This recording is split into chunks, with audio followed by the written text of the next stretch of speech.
Welcome to the channel. Today's story is full of surprises and real drama. Subscribe and like to stay updated. Let's dive in. Ethan Sanders sat outside his wife's office, glancing at the clock 7:30 p.m. Tonight, he was ready to end what he could only describe as a sham of a marriage. While some men might overlook the clues, the sudden overtime, the nicer clothes, the frequent girls' nights out, and a colder intimacy at home, Jake hadn't missed a thing. He figured this had been going on for around 3 months. It was then he first saw his wife, Olivia, wearing black heels to work. She despised wearing heels and only wore them on special occasions or for their own intimate nights. She would wear the black heels and white stockings with a sexy lace bra and thong panty set on certain occasions. Jake loved the white thigh-high stockings and loved seeing her in heels. He thought that they had a great love life, but she never wore high heels to work. When he asked her about it, "What's with the heels, honey? Something going on today?" She stopped walking for a moment, then continued without turning around and said, "I have a review meeting with my boss today. I just want to look professional." He didn't respond but thought, a professional street walker maybe, but let it go. Then the overtime started. At first, it was an hour here or there but later became 2 to 3 hours several days a week. Once the girls' night out started, he knew what was really happening. She hated clubs, lounges, and bars. Her idea of going out was for dinner or coffee. She didn't drink a drop and looked down on people who did. He followed her on the 4th girls' night out, and she went to a house in Briarglen. He knew the house had been there several times for parties. It was her boss, Mark Robinson's house. Jake waited an hour, and when he was confident that that was her plan and not just a stop on the way, he let the air out of all 4 of her tires and drove home. She didn't mention the tires when she got home that night or over the weekend, but he heard her tell Sophia, "Would you believe someone let the air out of my tires last night?" "No way, really?" Sophia said. "Yep, thank God they didn't slash them, they just let the air out. I was able to use that air pump thingy your dad makes me keep in the trunk." "Wow, where'd you go?" "Just a dancing club with my friends. You should probably avoid it in the future." Olivia smirked and said, "Sure, baby." Jake met with an attorney and started the divorce ball rolling. That was why he was sitting outside of her office. She was going to be served that night. He lamented about the 15 years of marriage, but overall, they were good. They produced his 14-year-old daughter, Sophia, who was the apple of his eye and a daddy's girl. He met Olivia when he needed a lawyer for a contract dispute with his employer. Back then, she was a receptionist who wanted to be a paralegal. He thought she was gorgeous and asked her out. They dated happily for 3 years before he proposed, and he thought they were happy for the entirety of their marriage, right up until she started working for Mark Robinson. He drove a truck and at times had long hours, but they spent as much time together as possible as a family. They went on weekend trips as Sophia's schedule allowed. She always had one sport going on or some other activity taking up time. Occasionally, Jake and Olivia would go to Sonoma Hills to visit wineries or Blue Ridge Lake to shop and relax without Sophia when she was old enough. The shock of Olivia's betrayal cut him deeply. She had an attitude with him more and more, but he had never suspected she was cheating until he noticed the heels. It was downhill from there. Her attitude had been bad and progressively worse. He recalled the conversation on that night he followed her. "Honey, why don't we go out to dinner and a movie tonight? I've got a rare Thursday off and I want to spend some time with you," he said. "You know I go out with the girls now on Thursdays. They rely on me to be their designated driver. Let them Uber for one night. With the extra hours you've been working and these nights out you're doing now, I hardly see you anymore. Well, if you had a real job, one that didn't cause you to drive at all hours of the evening and overnight, you might be able to see me more. You don't though, and I've had to suffer through it for almost 2 decades. Suck it up. I'll see you later." She didn't even say goodbye when she walked out the door. He was speechless. He followed her into the garage and watched her pull out. He grabbed his keys and hurried out after her. There was only one way out of their subdivision, and it was quite a maze of streets to get to the exit from their house. He was able to catch up to her as she turned onto Elm Avenue and followed her to Daniel's house. He avoided her the rest of that weekend and resolved to find a lawyer on Monday. He wasn't going to go scorched earth, he just wanted an even split, an amicable end to the marriage. He felt that through her words and actions she didn't want him anymore, so why hold on to a slippery rope? She could have her boss without a fight from him, is how he felt. He told his daughter about it that Monday. She's cheating on me, Pumpkin. You may not see the difference over the last couple of months, but I can. She's checked out of the marriage and is screwing her boss. No way, Daddy. I don't believe it. I followed her to his house. She said she was going out with friends. She did not. She went to her boss' house. But her tires were messed with at the club. No, sweetie, I did it. And I did it at the guy's house when I saw that she wasn't going to a club. I just can't believe it, Daddy. Me either, but it's true. His daughter was sitting next to him, waiting for the inevitable fireworks to start. Are you really sure, Daddy? There's no chance? Sophia asked. No, Pumpkin. It's over. She broke my trust and my heart. I can't condone that kind of betrayal. What if she felt like she had a reason to do it? Pumpkin, there is no reason to justify a long-term affair. If she got drunk and it was a one-time thing, maybe. If she were assaulted, of course that would be different. No, she chose this path. She betrayed my trust. Trust is the most important thing you can have with someone. You can't ever love someone that you can't trust. I could never love someone who betrayed me like that. Our marriage is over. Sophia looked out the window and saw two men approaching the car. What an idiot, Olivia Thompson said, looking out the window of their law office as Daniel pounded her from behind. Glad for the one-way gold-tinted windows. I can't believe, UG. He thought he was going to get me first. Harder, baby, I want to climax at the same time it's going down. Daniel rammed in her as hard as he could, pounding her on the way to his own climax. There was no making love there, it was animalistic in every way. It took him 6 months to reel Olivia in, and he was grooming her to replace his wife, who just got the final divorce decree ending their 16-year marriage. He got tired of his ex-wife's bitching and moaning about everything. He was tired of her weight gain. He was tired of her lack of sex drive. He was embarrassed to be seen with her, and when his twins left for college, he broke free. Olivia was the same age as his wife, but she was more elegant. She had the fit body of a 35-year-old and was remarkably beautiful. Daniel was already improving her wardrobe and she was going to make a great partner's wife. The knock on the window startled Jake. Are you Ethan Sanders? Rolling down the window, he said. Yes. You've been served. Please read the documents thoroughly. There's a restraining order requiring you to stay 100 yards from Olivia Thompson, Sophia Thompson, and your marital residence. What? A restraining order from Sophia? Sophia grabbed the envelope from his hand and read the header, for the dissolution of marriage. She found the restraining order and handed it to him. What the hell? He shouted. Oh my God, no, Sophia said. Daddy, I swear I didn't know. What are you talking about? She handed him the other papers. In the documentation, it outlines several accusations: spousal abuse, child abuse, sexual assault of a minor. Sophia, why? Daddy, I swear I had nothing to do with that. It's a lie or a mistake. Wait, how did she know I would be here right now? It's because I told her. His daughter's words broke his heart. When you told me she was cheating on you, I confronted her. She told me that she only did it because she had an investigator's report saying you were cheating on her. You can't be serious. Did you see the report? No, I did not. You believed her and didn't believe me? You let her set me up? Baby, why? I love you so much. Why did you do this to me? I asked you not to say anything. I swear, Daddy, I didn't know about the restraining order. That abuse thing is. I swear I didn't say anything like that to anyone. He silently cried, ignoring her pleas. Moments later, he said, You have to leave now, Sophia. I can't be within 100 yards of you anymore, he said softly. Daddy, no! She shouted. Go, or I could be arrested on top of all of this. The sheriff is still here, watching me. Reading more, he said. Oh Jesus, they froze all of my accounts too. What am I going to do now? Congratulations to you both, you've destroyed me. I can't even afford to fight her goddamn high-powered law firm with all of these fake claims. They'll be fighting in court forever. Oh God, no. They'll fix this, Daddy, she said as she left the car and ran to the office building. Daniel erupted into Olivia and sighed a breath of contentment.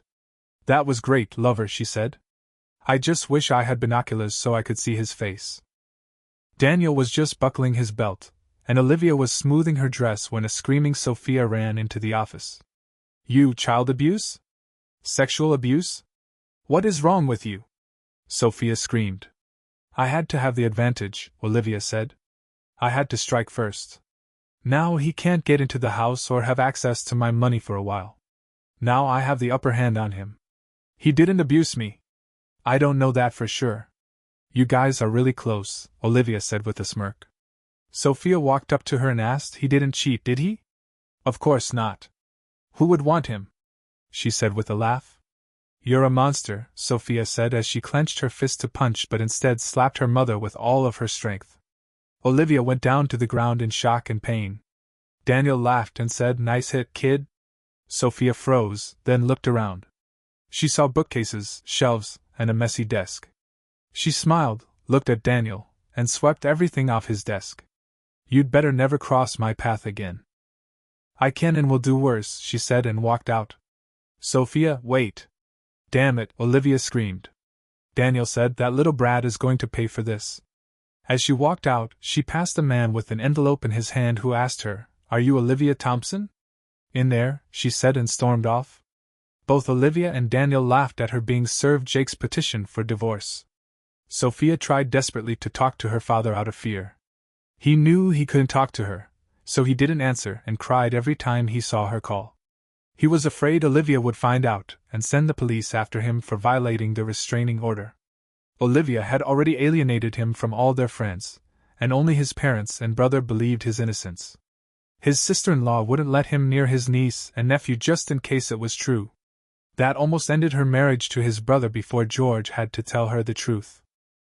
He couldn't figure out what he did to earn that much hatred from Olivia and his daughter's betrayal. Even if she didn't know about the abuse allegation, she still told her mother that he knew about her affair and when she would be served. She even lied and said she wanted to be with him to support him when he had Olivia served, but she knew he was being served and said nothing. Sophia tried to find someone to help her daddy. She found her mother's copy of the divorce papers and saw that the attorney worked at her mom's office, so going to him was out. She called Grandpa George. George was Jake's father, and she hoped he could help. What do you want, young lady? He said. Grandpa, we have to help Daddy. I don't know who to go to get him help. He isn't taking my calls. I can't believe what you did to your dad, Sophia. What were you thinking by helping your mother? Grandpa, it's all lies. I didn't do anything. It's all my mom and her lawyer boyfriend. Watch your mouth, girl. Sorry, Grandpa. I swear I didn't accuse him of any of that, and I had no idea that when I confronted her, she would go nuclear like this. All right, I'll see what I can do, Grandpa. Is he there? Can I talk to him? He can't have any contact with you until that order is killed. Every time you call him, he breaks down crying because of what's happened.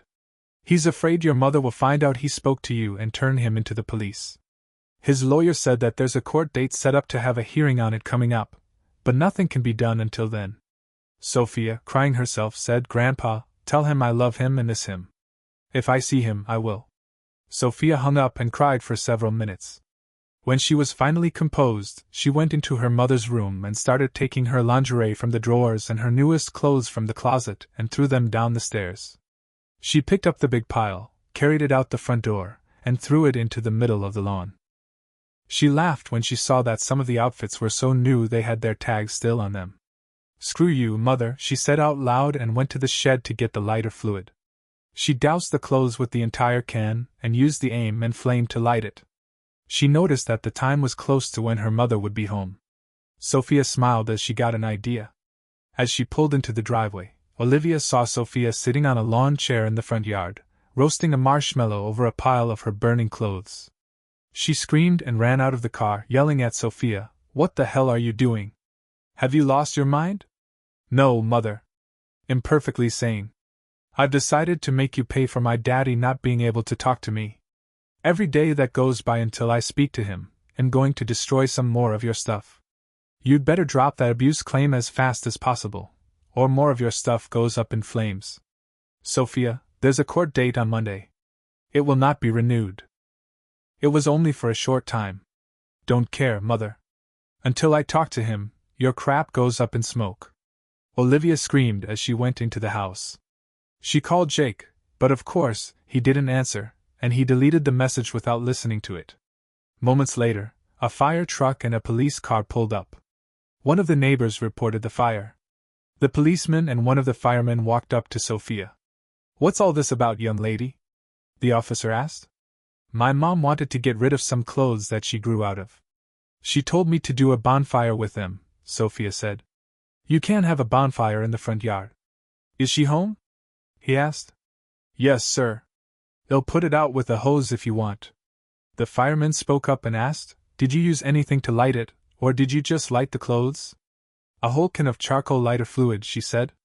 No water. "We've got some sand they'll throw on it," the fireman said.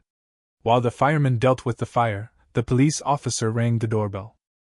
Olivia opened the door, ready to lash out, but realized it was the police. "Great, well, put the fire out." "It's no big deal, officer," Olivia said before he could speak. "Firemen are doing that now, ma'am. You know it's against city ordinance to have an uncontrolled bonfire in your front yard." "No, I didn't know," she said through gritted teeth. "Erase your ticket. It's just a fine, no court appearance required.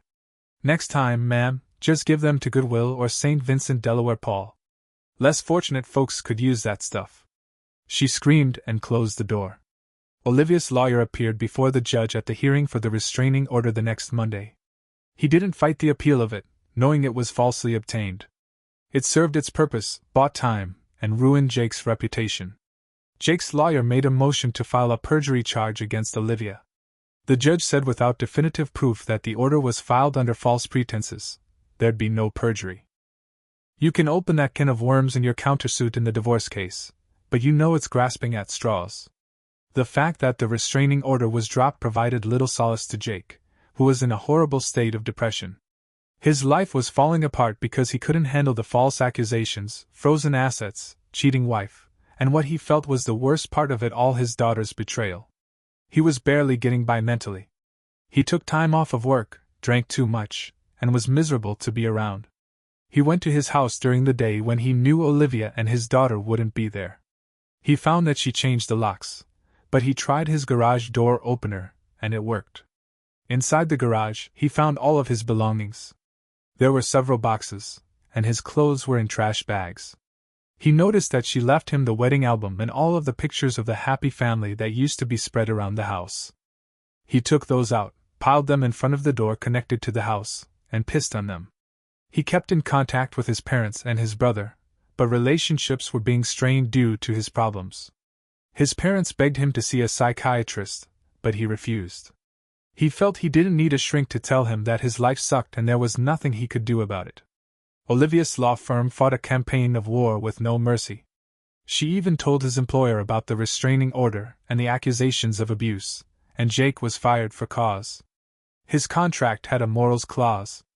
If he were in a better state of mind, he would have known that he could fight it and likely win, but he was just going through the motions at that point. No one knew where Jake was living. His only contact with his family was by phone.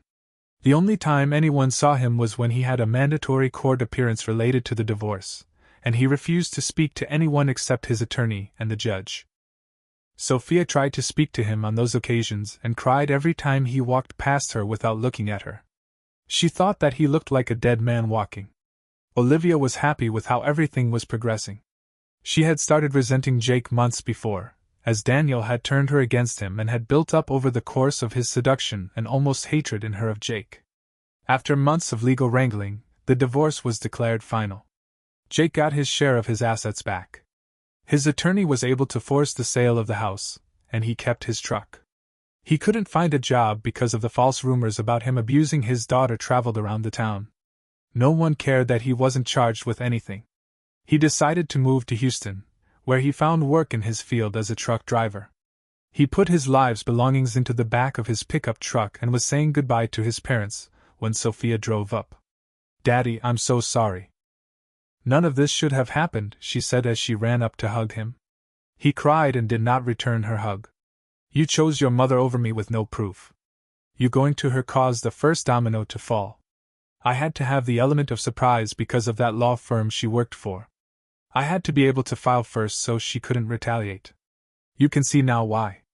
Daddy, I didn't know. I'm sorry. I'm leaving. Now that false child molesting accusation just isn't going away. Once you're accused of something like that, it's a stink you just can't wash off. Someday your mother and her lover will pay. Goodbye, Sophia. I loved you more than my own life. I did everything I could to give you a good life. I only hope you haven't grown up to be like your mother. She broke down in sobs as her grandmother hugged her. That gave him the opportunity to get in the truck and drive away. Olivia, will you marry me? Daniel asked on the day the divorce was final. Yes, Daniel, oh yes, she cried and jumped up to hug him, making a small scene in the restaurant. Let's go to your place and celebrate, she said as he paid the check. She loved his big house and couldn't wait to move in and redecorate it. Getting rid of the tacky furniture and drapes his ex-wife picked out was a must, but their bedroom set was going to be the first thing to go. Daniel snickered as they walked out when he saw his ex-wife having dinner with her parents. His ex-wife Carol was disgusted with him and his latest conquest. She spat at him as they walked by, and he didn't even care to notice. Jake walked into the truck depot and saw Sweet Lou standing at the door. Jake, what's the matter, man? You look like someone peed in your oatmeal. Divorce is final today, huh? Well, after what that bitch did to you, you should be partying today. It's not her, it's my kid. She took the bitch's side and I just can't get over it. She calls me and emails me, but I just can't bring myself to talk with her. Maybe I should see a shrink. Maybe you should get laid, came a voice from behind them. Hey, Marianne, that's not a bad idea, Lou said. Who'd want my dried up old Johnny? Jake said. Marianne leaned in and whispered, me, big boy, and flicked his earlobe with her tongue. She walked away, and the men shook their heads, watching her ass as she left them. Go for it, Jake. She's a great gal. What the hell, why not? Jake answered. That's my boy. Now let's get on the road. For their first date, Jake took Marianne to dinner and a movie. After the movie, they went to Baker Square for coffee and pie. Jake, you need to keep your chin up, man. You're a good guy that got a bad break. It'll work out in the end, she said. Maybe, Marianne. For a long time, I couldn't figure out what I did wrong. I didn't understand why she went so hard at me during the divorce. She called me a child abuser and molester, for Christ's sake. Jake, that bitch is in your past. Shake it off and it's all behind you now, she said, grabbing his hand. Look ahead, not back. It'll make it worth your while. He smiled and squeezed her hand. Let's get out of here. Marianne pulled Jake for a kiss as she opened her front door. Want to see my etchings, big boy? I would love to. She held his hand and took him to her bedroom. The moonlight was shining through the window, giving the room a comforting bluish glow. They kissed with tongues intertwined and undressed each other slowly. There was nothing frantic. They were going to savor every moment. They had sex, and as they came down and caught their breath, she said, Your ex is an idiot. She wanted your money, not your dick. Well, her loss is my gain, and I'm going to take advantage often. He kissed her and said, Anytime, honey, anytime. A week to the day later, a figure dressed in all black crept up to the back door of a large house in a high-class part of town. Prepared to have to break in, they smiled when they found the door was unlocked. Creeping slowly through the house, hoping for no creaks in any floorboards, they found the room they were looking for. The room was set up perfectly for what they needed, which they knew because of a Facebook photo of their target sitting at his desk. The arrogant man had it as his cover photo. The closet was located behind and to the right of the desk, and the room was fairly darkly lit with only the desk lamp on. The closet door was slatted, but they could still see into the room well enough. They opened the door, hid behind the desk, and waited. The only cause for concern was if their target went to the closet before sitting at the desk. That would make it messy, but the job would still get done. Their perfect alibi would ensure their safety either way. Mark Robinson walked into his home office and looked at his computer monitor, which was at an angle on the desk. His back was completely turned to the closet behind him. The intruder slowly opened the closet door and slinked out carefully. Daniel heard a noise and looked up. The gun was put to his temple and the trigger was pulled. The gun was placed in his hand. A note was left on the desk, and the shooter quickly walked out the door. The price is paid in full was all the note said. Olivia had arrived home from shopping and walked into the door to Daniel's office to show him the new bedding she had bought. She screamed when she saw the body slumped in the chair and blood dripping to the floor. She pulled her cell phone out of her purse, called 911, and reported the shooting. She looked at him and saw the gun in his hand and the note on the desk. She didn't touch it but read what it said and got the message. "No, Jake, no," she cried. "What have you done?" Detective Jamal Jordan got the call and headed over to the Spencer home. As he arrived, he saw a crying woman in the living room and the crime scene techs walking in and out of the office. He surveyed the scene and looked at a new set of golf clubs in the corner of the room. Nice pings, he thought, and continued looking around. He looked at the body and saw the gun still clutched in the victim's right hand. He asked one of the officers that arrived first, "What do we have so far?" Apparent self-inflicted gunshot.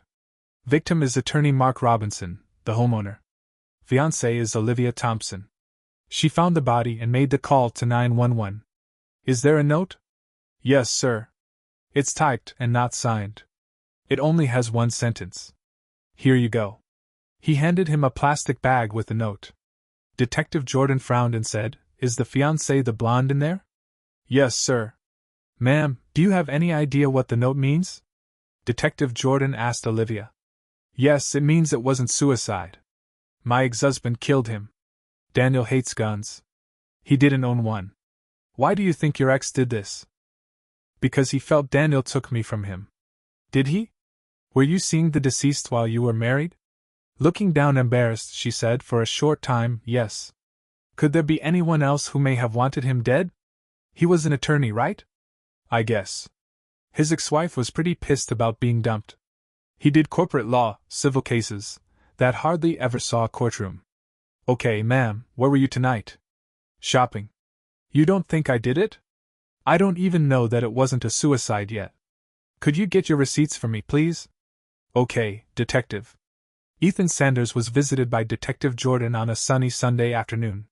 "Mr. Thompson, and Detective Jordan. I need to ask you a few questions, please." "Sure, Detective, what's up?" "Where were you last night at around 7:30 p.m.? "Working. I was driving the rig through Rockford. I pulled into the depot at 9:30. You could check the logs." "Where were you coming in from?" "Madison." "What happened?"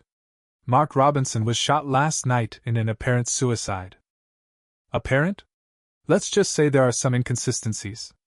"Okay, well, I couldn't have suicided him from Rockford." "No, sir. If I have any more questions, I'd like to call, if that's okay?" "Sure, I'll give you my new cell number." The detective left, and wasn't happy that he had to drive to northwestern Chicago to talk to Jake, and then to the other side of town to the truck depot to verify the alibi. He thought some more about what was bothering him about the suicide. Why would a left-hand man shoot himself with his right hand? Why did he type the note? Why was the gunshot residue on his hand such a small amount? It was present, and would hold up that the victim fired the gun, but it was a strangeness. After the detective left, Jake sat at his kitchen table where he was talking with Sweet Lou. "What was that all about, Jake?" Jake laughed and said, "Would you believe my ex's fiancé offed himself?" "No, that is wicked." "Yep, I hope my alibi checks out." They laughed and clinked their beer bottles together in a toast. Olivia was sitting in the front row of the funeral, crying over the man who stole her away from her wonderful husband so easily. Tears were being shed over the man who convinced her to go nuclear and ruin a good man so she could trade up. She had been madly in love with her truck-driving husband up until she was transferred to work for Daniel. Daniel targeted her and began to wear her down almost immediately with snide comments about truck drivers and flippant comments about him when he was out of town. It was too easy for Daniel. He planted the seed that she was neglected by Jake's long days and sometimes overnight runs, and it grew. She couldn't decide if she was crying for the loss of her fiancé, or the loss of her husband and the death of her relationship with her daughter. It was all a waste. She didn't hear, nor would she have cared about, the room buzzing about her. She didn't see the glares she was getting from Daniel's ex and his daughters. They blamed her for his death. "You could have come to the funeral and paid your respects," Olivia said, walking up to her daughter who was home for the weekend from college. Sophia glared at her and said, "How dare you tell me that I'm supposed to pay respect to a man that destroyed my father?" "Screw you, mother. I shouldn't even have referred to that piece of crap as a man. He's less than dog shit on my shoe. She slammed the door as she walked out of the house and drove the long drive back to school in La Crosse, Wisconsin. Detective Jordan sat in a meeting with his commander, going over the lack of progress in the case. All of the suspects' alibis check out. Ethan Sanders' truck tracker shows he made no stops on his way from Madison to Chicago, and the trip time was correct. The warehouse crew identified him as the driver. Olivia Thompson's receipts and the surveillance cameras place her at Macy's, Victoria's Secret, and Coffee Haven in the medical examiner's window for the time of death. Spencer's ex and her daughters were having dinner with her parents and her brother and sister-in-law for her birthday, Jordan said. It was the ex's birthday? His commander asked. No, they were just celebrating it. Hell, I even checked out Thompson's daughter, and she was at school over 3 hours away in Wisconsin. No chance it was suicide? His commander asked. It's possible, it just doesn't feel right. Well, with no suspects, no motive, and no concrete evidence that it was even a murder, close it as a suicide. Jordan nodded and left the room, frustrated. 6 months later, Olivia had Jason Davis over for dinner. That was their third date, and Olivia took him to bed. After a night of lust-filled couplings, Jason went home. He cracked a beer before going to bed and sat down to check his email. As he sat at the kitchen table, the gun was put to his head and fired. The gun was placed in his hand, and a note was left. The price is paid in full, it said. Detective Jordan walked through the apartment to the kitchen. Before he could speak, the suicide note was handed to him. Well, damn, looks like I was right about the other one. Now I just have to figure out who the hell did it, he said to the officer. Any fingerprints, Mark? He asked the technician. Yeah, but if I had to guess right now, I'd say they are the victims. Any witnesses? Who called it in? Jordan asked. Neighbor heard the shot and called 911. No one saw anyone come or go. Of course not. How'd they get in? No busted locks or windows. It looks like the balcony to me. The sliding door wasn't locked. The victim probably didn't worry about it with him being on the second floor. It wouldn't be too difficult to climb up though. I'd say anyone of reasonably average height could jump and reach the bottom and pull themselves up. Average height for male or female? Average male, tall woman. Where's the guy's phone? Jordan asked. Bag over here. Jordan used his gloved hands to look for his last call. Just had to check. The last call was made to an Angela. I will be shocked if she isn't Angela Thompson. After going through the usual condolences and pleasantries, the detective got to work. Miss Thompson, why do your lovers seem eager to kill themselves? Detective Jordan asked. It's got to be Jake. This is him punishing me. Where were you last night, ma'am? Home all night. I have an alarm system that will verify that. Tell me about the alarm system. When it's set, it picks up doors and windows opening. I set it when Jason left last night and turned it off this morning when you came by, she said through tears. Did you turn it off at any time last night? No, since Sophia is at school, so it would have been uninterrupted all night. That's easy enough to check on. So your theory is that your husband is behind these suicides that aren't? Yes. Who else could it be? When was the last time you spoke to your husband? Before the divorce. Have you seen him following you, or has he contacted you? No, he has never called me. How would he know your most recent lover then? I don't know, but it has to be him. Okay, that's all I have for now. Please stay close by, he said, turning to leave. Oh, one more thing. How tall are you? 59 or so, 510. Why? Just curious. Sorry again for your loss. Same MO, the commander said back at the police station. Yes, sir, Detective Jordan said. Keep me updated daily on your progress. This is too coincidental. I've heard of a body to die for, but never a body that makes you want to kill yourself. The girlfriend's alibi is solid. He'll see if I can break it, but we'll see. I'm on my way to her exhibit now, the detective said wryly. Off you go then. Let me know what you get. Right as Detective Jordan walked away, he had a bad feeling that all of the prime suspects' alibis would be as airtight as last time. Jake and Marianne were snuggling on his couch, binge-watching Jack Ryan on Prime when the doorbell rang. Detective Jordan, what can I do for you today? Jake asked, motioning him in. Sir, where were you last night at 1:30 a.m.? On the road. On the way back from Detroit. I pulled in at 2:30. What happened now? Do you know Jason Davis? Don't think so. He was seeing your ex-wife. He seemingly shot himself last night. No. Maybe she's a Black Widow serial killer or something. Maybe. Thank you. If I need anything else, they'll be in touch. Jake laughed as he closed the door. What was that all about, baby? Marianne asked. Looks like another of my ex-wife's boyfriends died. Oh my God, she gasped as she brought her hand to her mouth. Yep. Thank God I have an alibi. I hope whoever is killing the creeps keeps picking times when I'm on the road. Jake's cell phone rang. He looked and saw it was Sophia, so he ignored it. Marianne frowned and said, There's never going to be a chance for her? Don't see how. She misses you? She reached out to me and we've spoken. What? He shouted as he stood up. Relax, honey, she said, pulling him back down. I'm not going to interfere. It's your decision, and you have to live with it. She is still your Facebook friend. She saw when I tagged you at the sushi joint I made you try last month. She stalks your Facebook just like you stalk hers. She instant messaged me just to see how you were, and to say that she was happy that you found someone you're happy with. She told me she will never stop trying to talk with you. She calls me once a week or so just to chat. She likes to hear where you've gone and where you're going.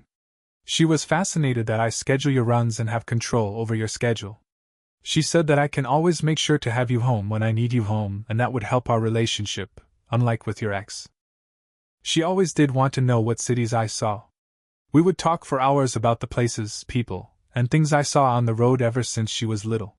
When she was a child, I had a lot of overnight runs that got me back early. I'd make her breakfast, we'd eat, and I'd tell her about my trip. He sighed at the fond memories. Marianne, I love you, but please stay out of it. She hugged him and said, I'm not in it. They'll never push you into anything. It's all up to you. I flat out told her that I would not put you two together. He nodded, pulled her in tight, and unpaused the show. I just don't have anything that puts her at the scene, boss. There is no evidence that anyone was at either scene, actually. No forced entry, no finger or footprints, and no inconsistencies in the splatter pattern. If it wasn't for the identical notes, Idaho closed them both as suicides, Detective Jordan told his commander. The ex's alibi is airtight? As a nuclear reactor. Have you considered Spencer's ex as sort of a revenge thing? Yep. She was at a club on security cameras with her new boyfriend, and her kids are away at school. 2 years later, Olivia broke her pattern and started dating Lance Forrest. She had promised herself that she wouldn't risk anyone's life by dating them more than once after the suicides. She hadn't been celibate, though she'd relegated herself to one-night stands with bar pickups. An STD changed her mind on that, so she needed to take a chance and settle down. After a month of dating Lance, she got comfortable. Some would say sloppy. She stopped trying to hide the relationship and was dating him in public. Lance was watching a ball game at home when the gun was put to his temple and the trigger pulled. The gun was put in his hand, and the same note was left. Once again, the price is paid in full. This is Jordan, he said, answering the call on his cell. Hi, Detective. It's Detective Stan Hansen with Schomburg. What can I do for you, man? You have a cold case that I may have a tie into. Which one? The paid in full suicides. I've got one. Know any ties to Olivia Thompson? Yes, she was his girlfriend. No way. The ex-husband's alibi is airtight, Jordan asked. Yep, driving through Madison, Hansen answered. Where was she? At home, alone. The security system provided an alibi for her last time, and we couldn't break it. Is it the same thing this time? Chinese food delivery this time. She ordered from her home phone and the food arrived 30 minutes later. The shot happened in that window for the neighbor who called 911. It's a 23-minute drive each way from her house to the deceased's apartment, and it's a 3-flight walk upstairs. It's close, but we don't see how she could have done it in that window. Agreed. Let's get together tomorrow and compare files. Again, all alibis were unbreakable, and there were no new suspects. The cases went unsolved. Jake and Marianne were sitting in the large auditorium, watching Sophia as she walked across the stage to receive her bachelor's degree. Jake beamed with pride and had to wipe a tear as it threatened to roll down his cheek. Marianne squeezed his hand tightly and kissed him. After the ceremony, they walked out to their car and Marianne asked him, "Honey, you love her so much. Please call her." "No. She made her choice when she sided with her mother over me. She only came to regret it when she felt bad about what her mother did to me. I needed her on my side.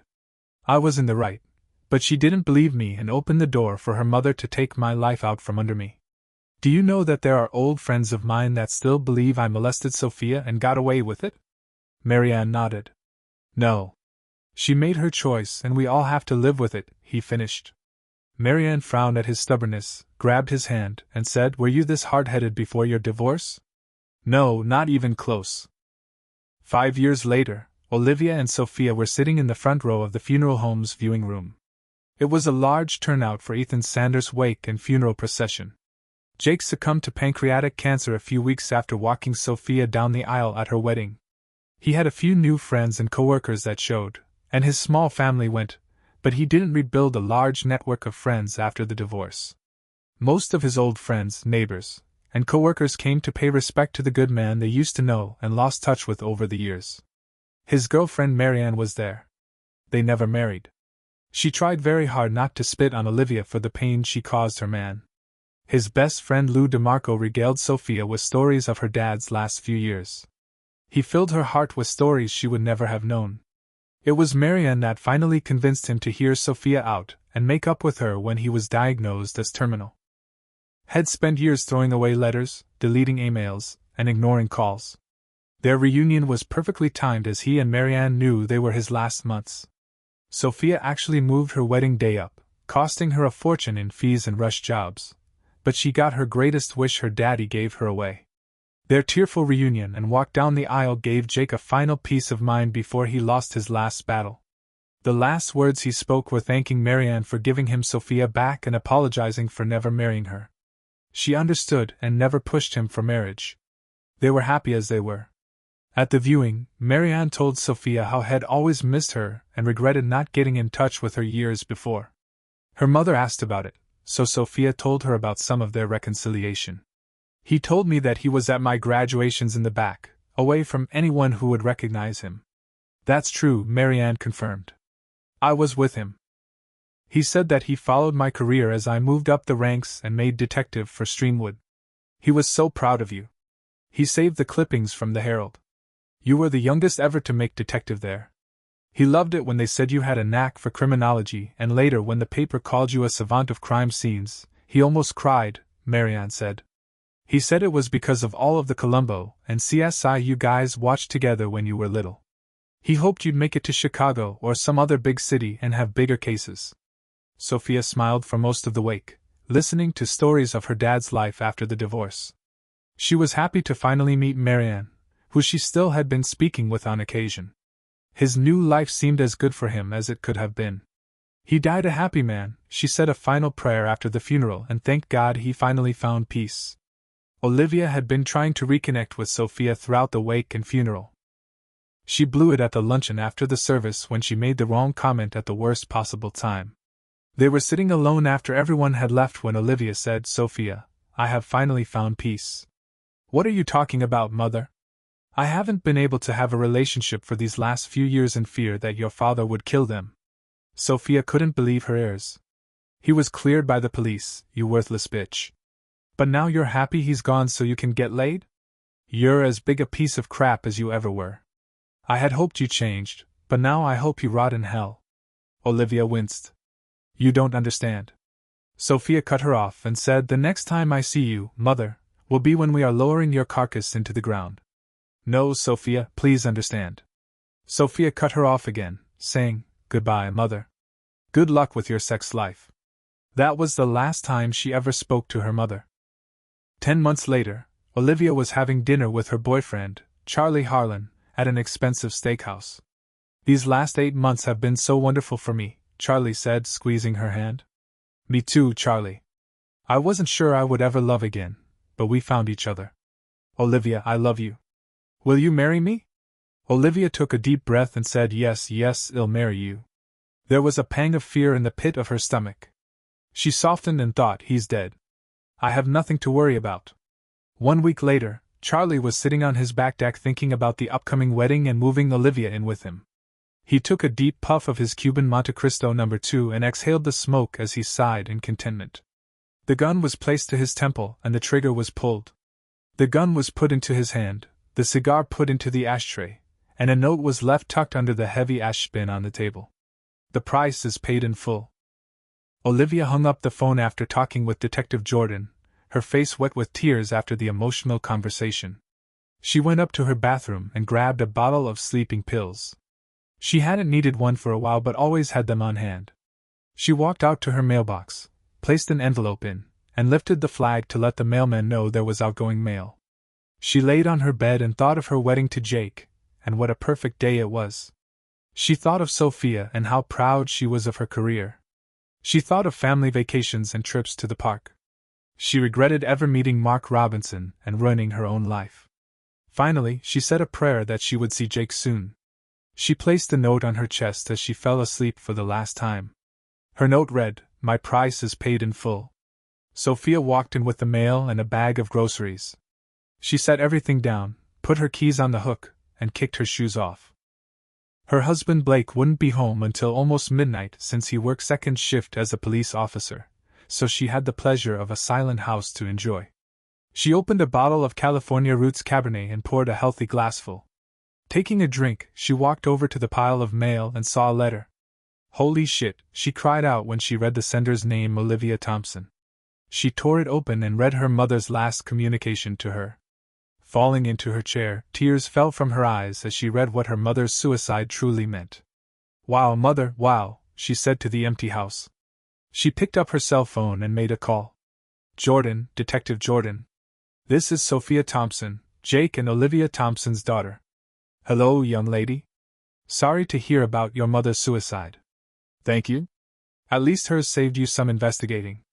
"Yes, Charlie Harlan, no, but hers, yes. What can I do for you, Sophia?" "I received a letter in the mail from my mother. It's a confession." "What?" He screamed into the phone. "It's a confession for all of the suicides.